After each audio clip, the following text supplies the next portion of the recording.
बिस्मिल्लाहिर्रहमानिर्रहीम। अस्सलाम वालेकुम। लाखों करोड़ों दुरूदो सलाम मोहम्मद मुस्तफ़ा सल्लल्लाहु अलैहि वसल्लम पर और आले मोहम्मद पर।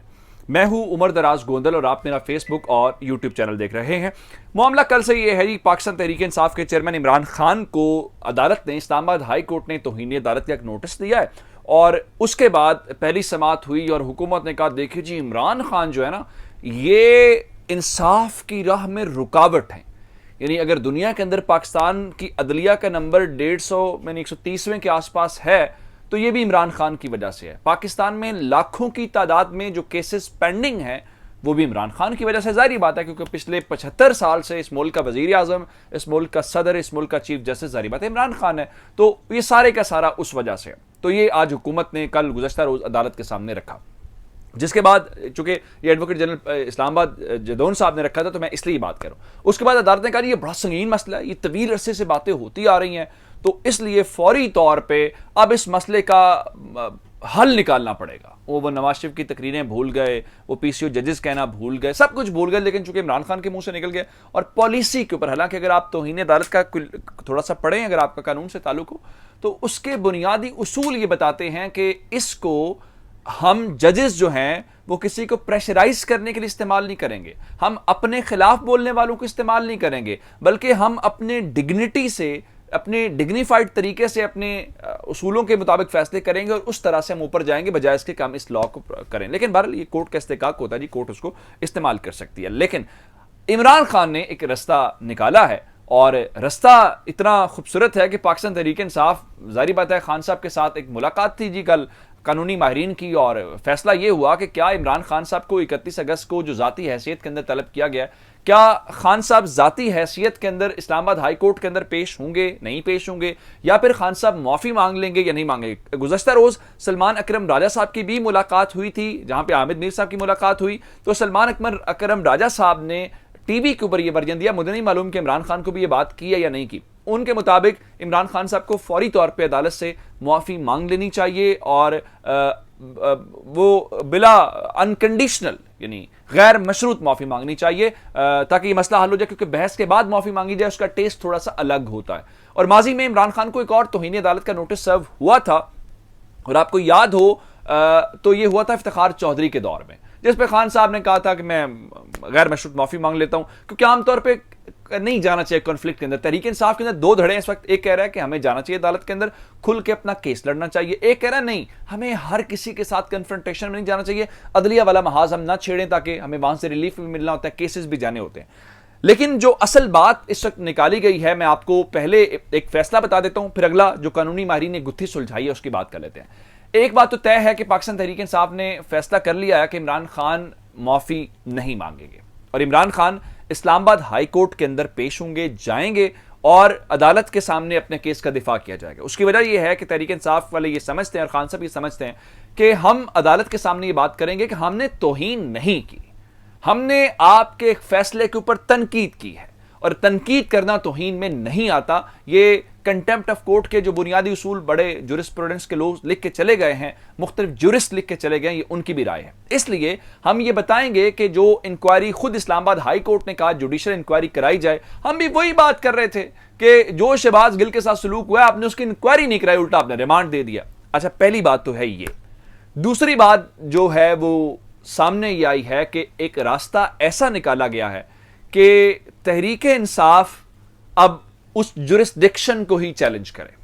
जुरिस्डिक्शन से मुराद यह है कि अगर आप कानून को जानते हो तो अज खुद नोटिस लेने का इख्तियार सिर्फ सुप्रीम कोर्ट के पास है, और सुप्रीम कोर्ट के अंदर भी सिर्फ चीफ जस्टिस को हासिल है। आपको याद होगा इमरान खान के वजीर आजम होते हुए जस्टिस काजी फाइज ईसा साहब ने एक फंड्स की तकसीम के हवाले से नोटिस लिया था, जिसको बाद में फैसला एक बेंच ने दिया और कहा यह चीफ जस्टिस का इख्तियार है। फिर आपको याद हो जिस दिन असेंबली डिसॉल्व इमरान खान ने की थी, तो उस दिन एक जस्टिस के नोट के ऊपर चीफ जस्टिस साहब ने जो है वो असकुर नोटिस लिया और वजारत लगी, और उसके बाद ये जो मुख्तलिफ ट्रांसफर पोस्टिंग्स वाला मामला है उसके ऊपर भी। तो इसका मतलब ये है कि फवाद चौधरी साहब ने रात को ये बात की है। उन्होंने कहा कि देखें जी, आप हाई कोर्ट इस मामले का असखुद नोटिस ले ही नहीं सकती।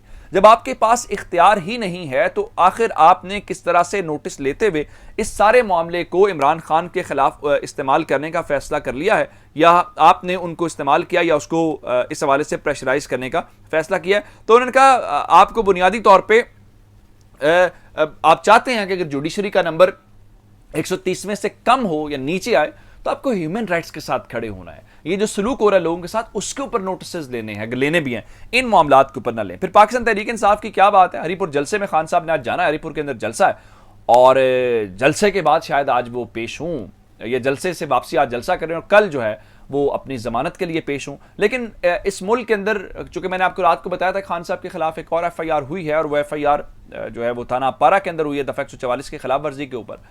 आप अंदाजा ये करें कि हमारी रियासत की तरजीहात और हमारी हुकूमत की तरजीहात, हमारी सियासी की तरजीहात हैं क्या? तरजीहात इस तरह से हैं, आप अंदाजा करें कि दफा 144 का जो मुकदमा हुआ है उसके अंदर असद उमर साहब उस दिन लाहौर के अंदर मौजूद थे, वो इस्लामाबाद के अंदर थे ही नहीं, उन्होंने रैली के अंदर शिरकत भी नहीं की, लेकिन पुलिस ने उनको नॉमिनेट किया इसके अंदर। आप अंदाजा करें कि कितनी सीरियसनेस होगी। आपको मैं खबर देता हूं, आप अंदाजा करें कि 2 ममालिक हैं, 2 ममालिक कहां खड़े हैं। खबर यह है कि iPhone 14 नया जो आ रहा है, ये एप्पल कंपनी आप जानते हैं उनका ये फोन है, तो इसकी प्रोडक्शन जो है वो इससे पहले चाइना के अंदर होती थी।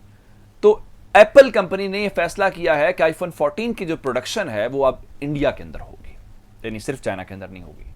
सारी बातों से जॉब्स क्रिएट होंगी। एप्पल का वहां पे पहली प्रोडक्शन का है वो उनका एक पॉइंट जो है जहां से वो करते हैं।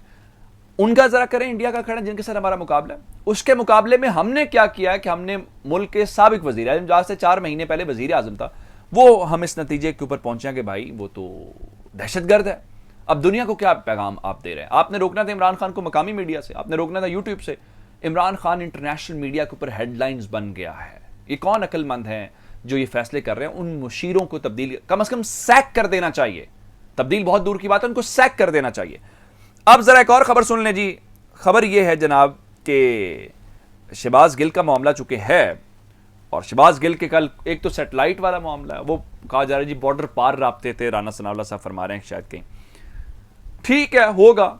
दूसरे नंबर के ऊपर सुन लें USB कुछ बरामद की गई थी। अब USB आप मेरे से बरामद करें, उसमें कुछ चीजें आप डाल दें और बाद में आप कहते रहें जी ये मेरे मुतल्लिक है, ये इमरान खान के मुतल्लिक है, फलां के मुतल्लिक है, नवाज शरीफ के मुतल्लिक है, जरदारी के मौका, इस किस्म की चीजें टैक्टिक्स बड़े पुराने हैं।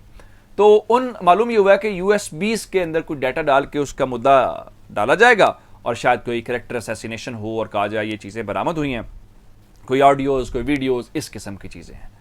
मैं आपको एक और खबर दे दूं, इमरान रियाज के साथ जो कुछ हुआ, याज अमीर साहब के साथ हुआ और बहुत सारे सहाफ़ियों के साथ हुआ, ये होता आ रहा है। जमील फारूकी के साथ भी जो कुछ हुआ, हालांकि जमील फारूकी से मैंने खुद इख्तलाफ भी किया और मैंने कहा कि उनकी गुफ्तगू का अंदाज ठीक नहीं था या कुछ गैर मुनासिब उन्होंने बातें की, लूज शॉट्स खेली, नहीं खेलनी चाहिए थी। देखें, जर्नलिस्ट वो होता है जो अल्फाज का चुनाव बेहतर रखते हुए असल केस पेश करे। गालम गलोच से मसले हल नहीं होते। ये आम एक किसी अनपढ़ शख्स से आप तवक्को कर सकते हैं, शायद वो भी नहीं करते। अगर आप खुद को क्लेम करते हैं तो फिर ये काम नहीं करना चाहिए।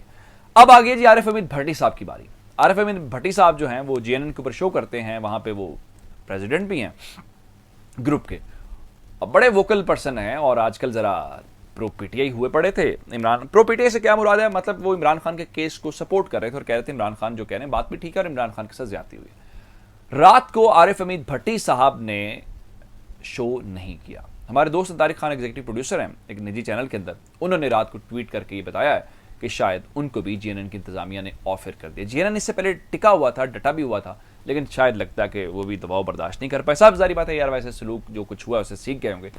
तो ये है जी हमारे स्टेट अफेयर्स। अपना बहुत सारा ख्याल रखिएगा। खुदा हाफिज़।